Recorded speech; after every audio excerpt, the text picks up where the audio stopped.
Hello, everyone, and welcome to episode 138 of the Sports Daily College Basketball Podcast. I'm your host, Sean Vowells. I've got Joe Meade with me, and tonight we're going to do an Elite Eight reaction, the four games that happened last weekend, and then we'll have the Final Four previews in other videos. But, Joe, we have got four teams left in this tournament, two Big Ten teams, a Big 12 team, and a Big East team. But let's start with Saturday, the game that involved two Big Ten teams, Iowa going up against Illinois. And the Hawkeyes led by four at halftime, but a 43-27 second half from the Illini ended the Ben McCollum Cinderella run. Illinois and Brad Underwood are headed to the Final Four after a pretty great second half. Yeah, and I thought this was actually a very well played game from both teams. I think the game plan was pretty clear each way. The issue was, Sean, you'd see Illinois' method of basketball, though not as efficient as we've seen Illinois' offense or prolific as it's been in the past. We saw that their style of getting rebounds was a little more doable than Iowa's. Iowa's size really came back to bite them in this one. I think Bennett Sturts played his ass off, but at the end of the day, Sean, Illinois just has a few more weapons than they do, and I think their dominance on the glass was the true difference maker here, especially late with 10 minutes left in the game. You have 38-21 rebounding. That is just hard to overcome. And in the fact that Iowa was worse in turnovers also. It's 47 field goal attempts to 53, and then Illinois has seven more free throws on top of that. So it was always a big hill to climb. Only seven 2-point field goals from Iowa. Illinois, despite shooting really poorly, like you said, were able to get the job done. Wagler has really stepped up here. Looked like he hit that freshman wall sort of in the middle to end of February, but he carried them here. He was a problem. He was better than Bennett Starts, and that's why they won the ball game. Um, but Stojakovic has really started to play better too, off the bench, 17. He wasn't great like around his injury, before he got injured and then when he came back, but he has now scored double figures in four of the last five games. And the only time he didn't was when he scored 9 points against Penn when they won by 35, so he didn't really have to do that. But Illinois is headed to the Final Four, Joe, for the first time since 2005. It's a great step for the program that, to be honest, has been on the doorstep for a few years. Yeah, and I really think that team 2 years ago with Terrence Shannon Jr. was the Final Four team that just had to play UConn, unfortunately, right? This year, you might say they get a little luckier draw not having to play Florida, who of course Iowa beat, and maybe not the strongest Houston team over the years, but Sean, they were clearly the better team in all their games. Neither of them really came down to the wire. And frankly, we've seen Illinois' ceiling this year be really high. And aside from Michigan, it's hard to argue that they, at their best, aren't the second best team in the Big Ten. Yeah, I think that's been made pretty clear here. And what they've also done is that they've brought the floor up a little bit too. I think that this is probably a 5 or 6 out of 10 game from them. They didn't shoot it great. They gave up 11 threes. Like Sturts had 24 points. I think they could have done better too here. But they get the win 71-59. Brad Underwood and the Illini heading to Indianapolis. All right, Joe, game two on Saturday was between Arizona and Purdue. And like the first game, we talked about another one that was just incredibly different depending on which side of halftime you were on. The Boilers lead 38-31 at halftime. It looks like Purdue is going to do it, but a complete domination from Arizona in the second half, 48-26. And Arizona, despite trailing by seven at halftime, walks away with a 15-point win to go to their first Final Four in 25 years. So looked like Purdue might have been able to do it there for a little bit, but just too much to overcome in the second half. Yeah, and I really give credit to Purdue in the first half here. I thought they played as good as they've played since the Michigan game. I think all tournament they've looked like decent at times, but they haven't looked at full strength today. That first half, I thought they played to the best of their capabilities. Sean, I think ultimately what hurts them here is, I'm going to be honest here. I don't think they had the sustainability all year on offense, especially against elite teams, right? We've seen them play pretty good at times against like Wisconsin the second time. The first time they blow them out. Against Michigan, they dig themselves a big hole the first time. They have to claw their way to make it even a game, right? Same with Michigan State. I think that former Purdue came back in the second half, like Purdue could, I mean, Arizona could get to the basket at will. Koa Pete looked dominant at times, and they didn't even need that great a game from the guys that like Krivos or Owaka. You know, Krivos had the 12 rebounds, but I thought scoring wise, Owaka and Krivos only combined for 10. It was really Karchenko, Pete, and Burries that were hurting the Boilermakers. Sean, we talked about it. We needed Braden Smith to play really, really well in this game, and I think for a half he did. I just think the second half they just ran out of juice. What was your take? They approached the game the right way. I just didn't think they executed well. Like Trey Kaufman ran 5 of 14 from the field. You can't be that inefficient if you're only shooting twos. Braden Smith 4 of 15 from the field, 3 of 8. He was 1 of 7 on twos. That is just not good enough.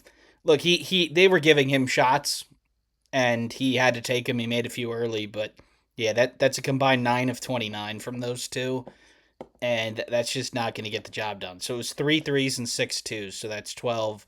That's 21 points on 29 shots. That is just not going to get it done against a team like Arizona.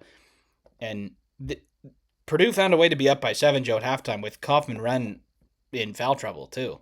He only played I think 8 or 9 minutes in that first half, but they really got worn down in the second half, and once they did that, their offense really started to lose their sharpness, and they were not getting a ton of good looks, and the ones that they did, they weren't making them. But this is what Arizona does to you if they don't start off well. They were only +1 in rebounds, but they shot incredibly more efficient, 47% from the field versus 38. You have 4 players with over 14 points, and you don't even need much from your bench guys too. I think Arizona is rightfully so the best team in the West region. We said, Joe, like with the with Illinois region, I think a lot of teams could have come out of there, especially with the 1 seed going down early. But this West region, there was clearly a best team. Yeah, not only that, Sean, and a best team that in 2 of their 4 games so far haven't looked the best. Like Utah State, Yeah, for a while it looked a tad dicey, not necessarily in terms of winning, but pulling away. And then at halftime here, right? I think Arizona was plus money, and within 4 minutes they had the game right back where it started, which was like around tied, and then we're leading most of the second half. So this team is really efficient, Sean. It's what we've liked about them all year. Efficient. They really only have one bad week of basketball the whole year. And Sean, what's funny is everyone talks about Michigan's size. Arizona has plenty of size too, and Purdue saw that unfortunately. In this one, it clearly affected them. yeah, it's going to be interesting to see those teams match up next weekend, but not the preview video. We'll get to that later. Let's turn the page to Sunday, Joe, and it was your Michigan Wolverines who led it off, and this game was pretty much over as soon as it started. 48-26, Michigan at halftime, and then more of the same in the second half. Wolverines move on with a 95-62 victory. This was sort of the first, I think, like full A performance on both sides of the ball for Michigan. The offense has been great in the tournament, but I think the defense has left a little bit to be desired, but not today. I mean, you hold a good team in Tennessee to 62 points. They're over 90 for the 4th time in a row in the tournament. This was about as good as it gets from Michigan. Not only that, Sean, one thing you really liked is what we saw in the Alabama game, what we saw at times in the Howard and St. Louis game. They're trying to beat the other team at their game for a sustained period of time. For example, Alabama, I think most of the first half, Nate Oates probably had his game plan go exactly the way he thought. That's why Alabama had a 2-point lead. Kind of Howard and St. Louis the same way, right? Like those guys, Avila and Howard's shooters, even as a 16 seed got open looks. This game shot, it felt like Tennessee had to work for all their points. And that's what they normally do, right? They get the offensive rebounds. And for the first 10 minutes, they were doing that a lot better than Michigan. They slowed down the game. And we talked about, Sean, the way Tennessee had to win this, it had to be in the 60s, had to be a 60-55 kind of game. Once Michigan got out in transition, even with, and this is what's shocking, both Mara and Perez had 2 fouls each in this one, Sean. Um, you know, Even with that, Mara comes back in, he gets a rebound, gets a block, and then when Michigan gets out in transition, the tidal wave, that 34-10, really that 21-0 run ended the game effectively.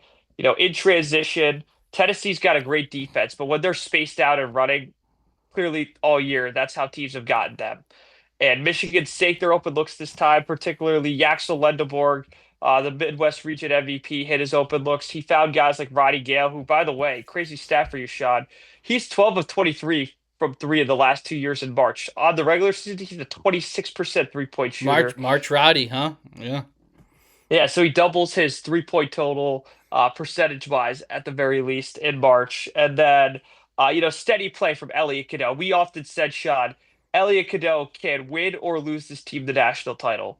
So far, he hasn't turned into UNC Cadeau. The first play of the game, he got that out of his system when he threw an effective pick six. But 10 assists on the day for him. Good bench production out of Roddy Gale and Trey McKenney. What's scary about this team too, Sean, is I think Perez Johnson, kind of like Arizona, how their bench didn't need to do much, and how Krivas and Awaka didn't necessarily play great against Purdue. Their bench Michigan's two starters could do a lot better. Namari Burnett, missed some open looks, and Perez Johnson, frankly, shots is the Big Ten tournament. He's been a bit off, turning the ball over possessing the ball, and teams, kind of roughing him up a bit. So if Michigan and Arizona, not a preview yet, but if those two teams get those guys going, it's gonna be really hard for maybe the field, let's say, to stop them. I just think this was just a bad matchup for Tennessee. Joe, I think you have a team in Michigan that to score enough on them, you have to be really sort of smaller and faster and get find the holes between the big guys. But on the other hand, like teams that do that can't guard the size. So you have a team in Tennessee here that actually does have some decent size and is probably just a less good version of Michigan, and they score 62 points because they can't spread the floor enough and get your big guys out of there. And then on the other hand, they didn't defend either. So, um, it's a really specific type of formula that's there to beat Michigan. Like we've seen two teams do it this year, or three teams do it. I think two of them have it, and Duke just is a better, similar version. Now, Duke is out based on what happens in this next game. Wisconsin is out, and Purdue is out. So the only teams that have beaten them are out. But of course, that Arizona game is looming. Let's talk about this fourth game, Joe. What an awesome finish to the Elite Eight in the nation's capital. It's Duke and UConn going to battle. It's another big lead for Duke. They're up by 15 at halftime. It looks like they're cruising to the Final Four, but Dan Hurley and UConn say not so fast. They pull this thing close at the very end, and then an unfortunate turnover by Caden Boozer leads to Braylon Mullins absolutely swishing a ball from near half court to send UConn to the Final Four. What an awesome game this was. What were your initial thoughts on it? Well, to my Duke friends, I was texting if they were going to be in Indy. I'm not the one who started the conversation. They kind of did at halftime. They haven't gotten back to me. And frankly, as someone who, as a Michigan football fan, has suffered similar losses, 2015 trouble with the staff, I completely understand. Except that didn't end my season. Sean, jokes aside, I think Terrace Reed kept UConn in this game. I Yeah. thought he played pretty well Friday against Michigan State, but I thought he missed a few too many buddies, and I thought at times he was kind of getting bossed around by Kohler and Cooper. Not necessarily bullied, but they were dictating his style of play. Without Terrace Reed, UConn's not in this game with 10 minutes left. I can put it to you that simply. Well, the other thing I like out of UConn, right? Start one of 18 from three. That doesn't really bother them. They find other ways to adapt. A lot of teams panic in this situation. We've seen it throughout the tournament, right? Sean, it's funny. Very few teams had big comebacks like this all March. It was like VCU against UNC, who again is not, especially without Caleb Wilson, to the caliber of Duke. And that's the only comeback in my mind that rings a major bell, like Yes, where they were you're both down. 19 points, and they were the Yep. biggest. The two, Carolina teams that were blue on Tobacco Road. But yeah, what exactly led to this comeback, Joe? Because it really wasn't UConn like being super efficient on offense. They just came back by playing defense. They turned them over a little bit. Like I don't think UConn played like particularly well to get back in this game, and then they hit a few threes at the end, and then bang, they win the game. Um, 13 turnovers for Duke is obviously not great, but you shoot 52% from the field. You hit 16 free throws. You win the rebounding battle. Like Duke should have won this basketball game, and in terms of UConn, man, like Braylon Mullins, nobody's going to remember how terrible of a game he had. He did not have a good game. He was 3 of 9 from the field. He was constantly getting burnt on defense, but he hits the biggest shot of his career and sends him on to the next round, and he becomes a March legend. But back to Duke for a second here, Joe. If you go back to their last 4 losses, all of them are in pretty similar fashion. If you remember Houston in the Final Four last year, they led by double digits. They led by 6 with 30 seconds left, lost. And then their 3 losses this season to Texas Tech at Madison Square Garden in December, led by double digits with 10 minutes to go, lost. North Carolina, the Seth Trimble shot, led by double digits in the second half, lost. And then what happened here? They do have a closing problem a little bit. They need to find a way to be able to keep the foot on the gas pedal because it has happened a few times now. Yeah, and Sean, we've seen it throughout the year. There were glimpses of the St. John's game, and of course, it's unfair to say, "Oh, Duke Yeah, I without mean, Cam Boozer." Darling misses the shot that Braylon Mullins makes. I mean, that's a difference. We saw hits of it all tournament, unfortunately, and I want to be fair. They were suffering with injuries too. Caleb Foster only plays 14 minutes in this one, but they were used to that, right? They didn't Yeah. have him for the ACC tournament. They had a trial run. I'm not trying to make excuses for Duke here, but another thing I saw in this game shot is Cam Boozer. I think easily could be the number one pick. I'd argue, anywhere outside the top three for him would be ridiculous. But centering it on him, nothing he's doing wrong. We've seen him struggle against size at times this year, or like, physical down low. Not that he gets bullied or anything, more so his shots get altered or blocked. I think that happened a lot. He was only 10 of 21 Yeah. from the floor. And I think a few of those possessions clearly matters. You lose by 1 point. And then Isaiah Evans all tournament. I thought he was fantastic. Unfortunately, on Sunday, no rebounds, no assists. He really drove their first weekend victories, and I think I always thought he was the key player for Duke, and for him to only have 7 points, I think really hurts them. And Sean, it's real unfortunate for Duke. I don't know the last play. You can scrutinize it any way you want. Cam Boozer completes that pass, or Caden Boozer rather. Game's over. I don't even think Yeah. UConn gets a foul off with any time. So. It's a difference of inches. And another thing, Caravan also had one of the worst games of his life, and he'll be remembered for that pass. He probably shouldn't. Probably the reason he'll Yeah, I'm be remembered for surprised he that didn't pass put is it because up, he to be had honest. the reason he'll be remembered for that pass is they'll call him humble, and he definitely is. Yeah. For passing on the shot because he was having such a terrible game. But UConn survives, wins, comes all the way back. No matter how you want to put it, Duke chokes, whatever. Dan Hurley's really making himself or a very strong argument shot post 2000 for being one of the best coaches of all time. You can throw Jay Wright, Coach K, Roy Boy, of course. Even a Bill Self or one of his predecessors, Jim Calhoun. But hard to deny that the 2020s have been anything outside of Dan Hurley. Yeah, I don't know if this UConn team is like particularly that good. At least they haven't been for a while. And they just like willed themselves to victory here. It's nothing that they did. I don't think they're a better team than Duke. I don't think they win it. If they play 10 more times, how many wins? But that's not college basketball is not a 7 game series like the NBA. This is a one-off situation, and UConn is really well suited for one-off situations, and Duke is not. They've like you said, Joe, they had a couple of close calls that they choked that they were winning by a lot, and Florida State in the ACC tournament, they were up by double digits there. If Rob McRae, it's a wide open three, they lose that. They haven't put away teams like they were losing for 36 minutes against Siena. They were losing for 30 minutes against TCU until the fouls became too much. St. John's was right there with them too. If they had continued to do this, they were going to get burned.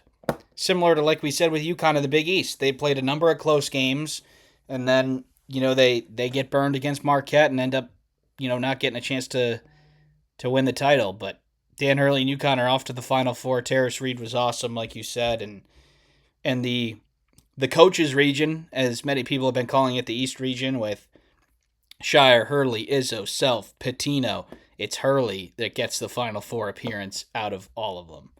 But what a great Elite Eight, Joe. That is all the games that we're going to get to. But we'll wrap it up here unless you got anything else to add.